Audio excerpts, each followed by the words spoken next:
Morning, dear students. Hope you are doing good and you are listening well. As part of your today's session, we'll go to the topic sources of water.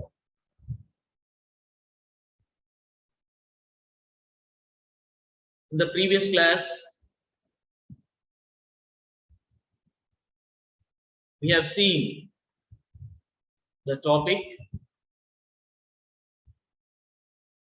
surface water as part of source of water or else sources of water. See, we have finished successfully the first unit where we discussed many topics as part of introduction unit. Now we are discussing the topic sources of water. There we have finished what is lake, what is river, and what is impounding reservoir, and various specifications to build reservoirs we have seen. See here, the surface water, these three categories as per your curriculum, we have seen and we discussed. Lakes, which are origin from the top of the hills and mountains, and which has the impermeable membrane, whose quality depends on the streams and whose quantities depends on streams and springs. Whereas we have seen the rivers started as narrow and further they'll extend both with respective as well as depth respective. Because of the self-cleaning capacity, the river water is good and potable in consumptive point. And we have seen impounding reservoirs, which is also comes under surface water. A construction which is constructed across the river, or else to store the water, if one will be constructed across the river, which we name it as reservoir. See, what is the purpose we have seen? In order to overcome the scarcity issues that are associated with water, we used to go for these reservoirs to store the water, and they will be used for future demand of water. See here, we have seen the specifications to select the site. The site must be narrow and should be widening across towards the upstream direction. Maximum storage of water feasibility and storage of collecting, the area must be feasible to collect the rainwater, should be away to cities and towns, and should be free from the soluble salts, should be free from the contamination, possible contamination of due to human involvement, like washing clothes and washing animals, something like that, and all other such type of reasons. And also the site must be free from geological imbalances or geological problems that are associated with faults, folds, etc. And now we are the topic by name comparison of water. Comparison of water on what basis? On its quality and quantity. I told you in the beginning itself, the quantity perspective, surface water is more than the groundwater. Whereas in quality perspective, groundwater is good than the surface water. we have seen. And again, there is a part, there is a title in your syllabus, comparison of surface water and groundwater. See, that's why I mentioned here, water is available in the name of lakes, rivers, reservoirs comes under surface water category. Groundwater which is available in the deeper ground comes under groundwater category. See, now if we made an attempt to compare these two type sources, the deeper ground water which is available in the deeper ground, that we call it as groundwater, and surface water is soft. It may be available sometimes hardness and may not be used for various activities. By nature, surface water is soft, but it becomes hardened due to the addition of contaminants. When it becomes hardened, it won't be useful for consumption point, whereas the surface water is more potentiality to get pollute due to various activities like runoff and human involvements, like washing clothes, animals, and all. Whereas groundwater has less possibility of contamination and may not need, and we can use this groundwater without treatment. We have been observing. Whereas surface water before consumption, basic treatment is mandatory. This is the basic other differentiation and comparison between these sources. And one more thing is, the surface water is available at high quantity and groundwater is available, or else it depends on the methods that are adapted. And it is also minimum when compared to the surface water. This is what about basic comparisons between surface water and groundwater. See here, quality and quantity, the possibility of contamination, and one more thing is the availability, all comes under comparison. Next is, the topic is storage capacity of reservoir. See here, when we look over here, before constructing reservoir, we need to calculate the storage capacity, how much we require, because in certain conditions, the reservoir, whatever we constructed, may not meet the need of the people at one side, and the other side, the excessive water storage also leads to contamination if we are not maintaining proper precautions over there.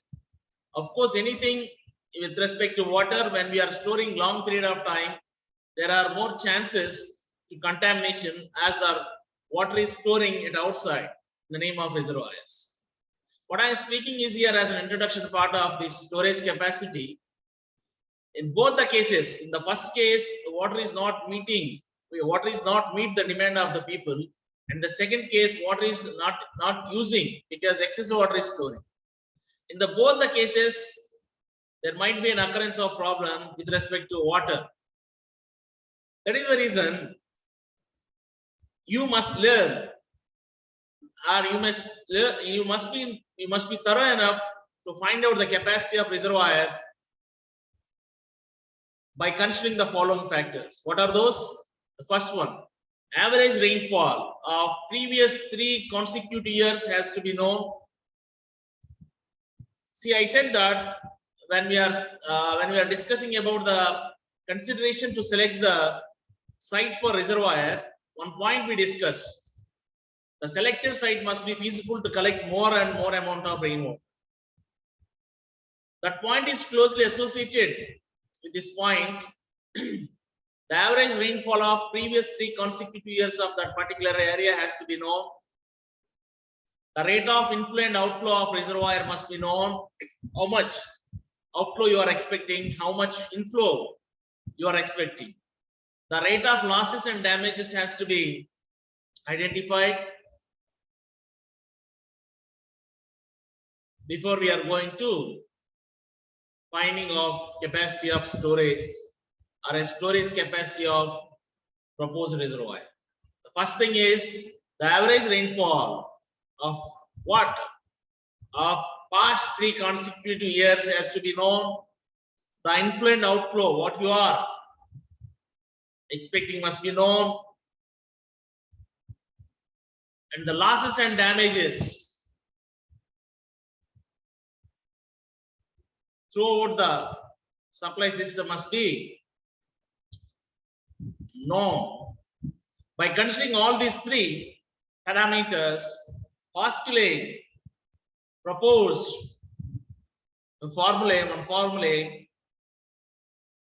one empirical formula is already swallowed, and he framed and defined one formula where Z equaled 1000 by 0.198 roots R, where Z is number of days to be stored, R is average rainfall of previous 3 consecutive years. By adopting this particular formula, which is proposed by Hoskilay, we can find out the storage capacity of reservoir. What we should consider: average rainfall of 3 consecutive years, the rate of inflow and outflow of the reservoir, the rate of losses and damages of water quantity of reservoirs must be known. By adopting these three with the formula proposed by Hoskilay, where Z equal 1000 by 0.198 root R, we can estimate storage capacity of a reservoir. This is the second topic. The first topic is comparison of water and its quality and quantity, and the other one is storage capacity of reservoir. Now I'll go to the next topic. That means in the past 3 topics, when we have a look over there, we have discussed surface water, where we learned lakes, rivers, and reservoirs. Now we are entered into the topic, the other associated topic by name groundwater. In the surface water, we have seen 3 components, or else 3 parts. The name of surface water by name lakes, rivers, and reservoirs. Now hence the same way, groundwater also we are discussing 3 sources with respect to groundwater. The first one is springs, next one is wells, third one is infiltration galleries. Here, what is the spring here? When we have a look over there in the slide, I clearly mentioned that the water that comes out from the surface of the ground constitutes a spring. What is spring? The water that comes out from the surface of the ground constitutes a spring. And these springs, there are many types of springs, and the first one is stratum spring. This is an aquifer in the ground. See here, if downward passage of groundwater in a permeable membrane is stopped by underlying impervious layer, is called as stratum spring. One more time. If downward passage of groundwater in a permeable membrane, this is in a permeable membrane which is stopped by an underlying impervious. Actually, this is a permeable membrane. The underground water passage is stopped by an underlying impervious layer called as stratum spring. This is spring. The downward passage of groundwater in a permeable membrane stopped by an underlying impervious layer called as stratum spring. From here, the water will come out. What is spring? The water that comes out from the surface of the ground constitutes a spring. Water that here, water which comes out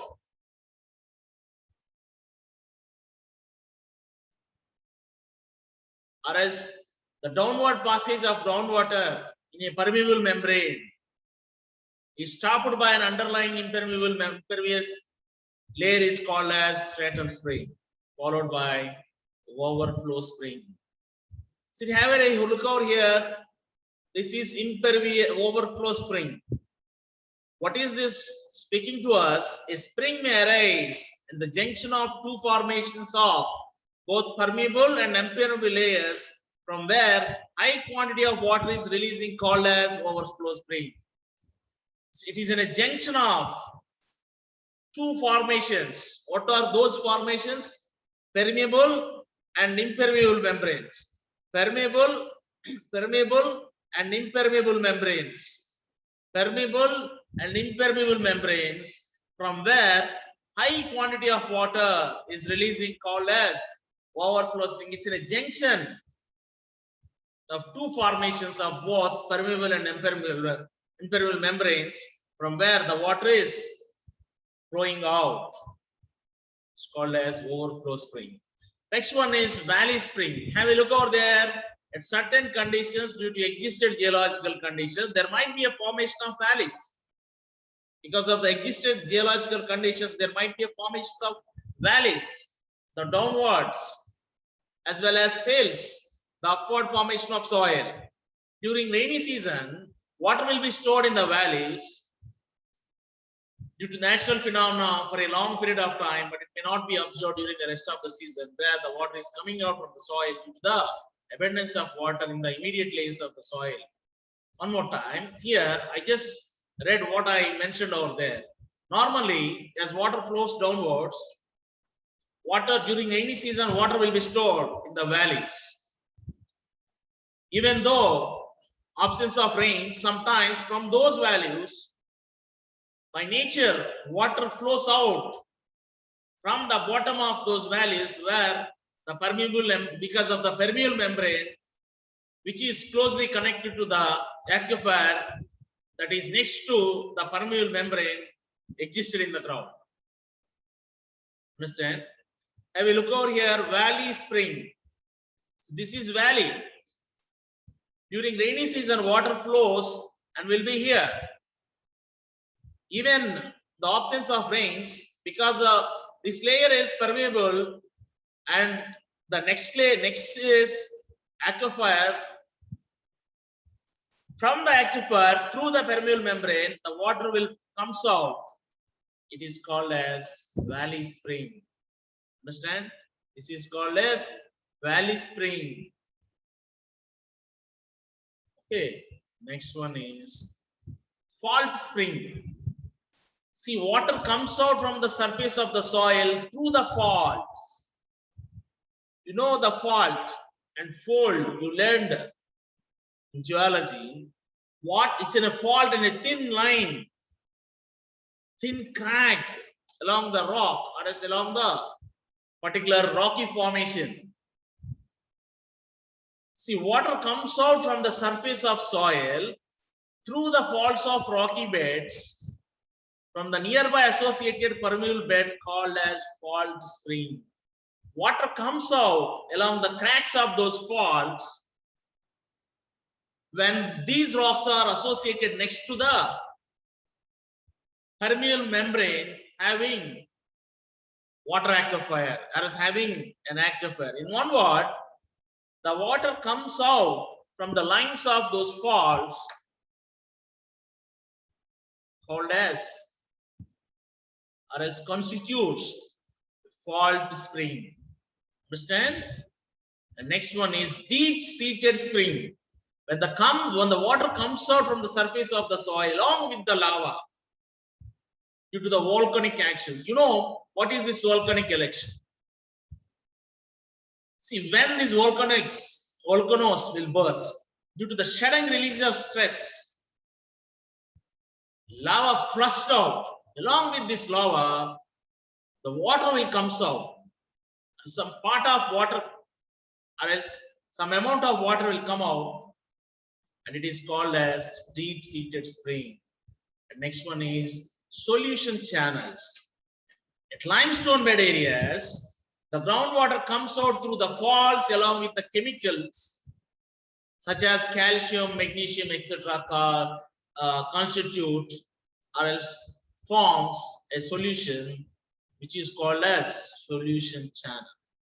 See, in the first case, water comes out along with lava and which we name it as deep-seated springs. In the second case, solution channels, water comes out where at the areas where limestone beds are existed, water comes out through the faults or as through the crack lines of faults. While the water is coming out from the faults, as it is the limestone bed, the predominant constituents are calcium and magnesium. The water associated with the calcium and magnesium turns as in a chemical or solution, comes out from the surface of the soil or its ground called as solution channels. Understand? And we have seen the springs like stratum spring, where the water comes out, passage of groundwater in a permeable membrane is stopped by the underlying impervious layer is called as stratum spring. Here, the next one, overflow spring, followed by valley spring, fault spring. Here in this fault spring, water comes out along the cracks of rocks when they are next to the aquifers. But here also water comes out along with the cracks of faults. But along with, once the water is coming out those faults, they dissolve with the chemicals like calcium and magnesium as the area is limestone bed, and constitute as a solution comes out from the surface of the soil or ground. Here, this is the difference between fault spring and solution channel. The fault spring, water only comes out along with the faults. Here, water associated with calcium and magnesium and comes out from the surface of the soil. This is the basic difference between the faults and solution channels. Whereas deep-seated spring, water comes out along with the lava from the deeper grounds. That is why we name them as deep-seated springs. You must learn these diagrams and you must draw these diagrams when you got a question, write your notes on springs. Here in the surface water, we have seen three components: lakes, rivers, and impounding reservoirs. As we are discussing groundwater, in the groundwater, now we have finished the topic springs, followed by wells. Next topic is wells. What is this well? What is the definition of this well? Well is an excavation that is created in the ground by digging to collect the water for various requirements, or as to meet the various requirements. What is well? Well is an excavation that is created in the ground by digging to meet the requirements of water. Based on the depth, these wells are categorized into the following types. What are those following types? We'll discuss one after one. The first one is percolation wells. What is this percolation wells? And what are the other wells? We'll discuss in the next class. With this, I'm closing today's session. If you have any doubts, please contact me through mail, message, or phone call. Thank you.